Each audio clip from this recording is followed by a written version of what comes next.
Sir చూడండి, మా పాప ఇప్పుడు టైం ఎంత అయిందో తెలుసా? కరెక్ట్గా 12 అవుతుందా అని. ఇప్పుడే వినాయకుడిని కొనుక్కుని తీసుకొచ్చామండి. రేపొద్దునికి వినాయక చవితి కదా, రేపు వినాయక చవితి 11:21 అయింది. సిగ్గులేదు మొహానికి. ఇగో ఏం చేస్తుంది చూడండి. నా పౌచ్ ఉంటే నేను తీసేసిన పౌచేలండి, అది నేను కొత్త ఫోన్ తీసుకుని చూడండి అసలు ఎలా చేస్తుందో. పెయింటింగ్ వేస్తుందండి.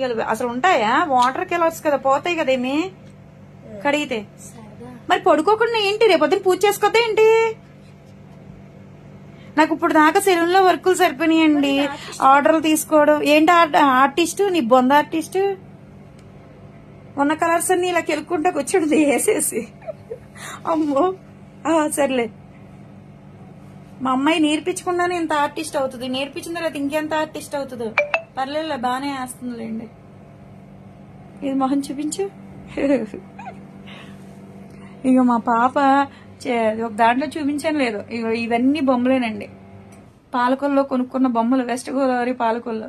మా ఇంటి దగ్గరే గిఫ్ట్ షాప్ ఉంటుంది. ఇంకా చాలా ఉన్నాయిలేండి, పైకి ఎక్కిచ్చేసాం మేము.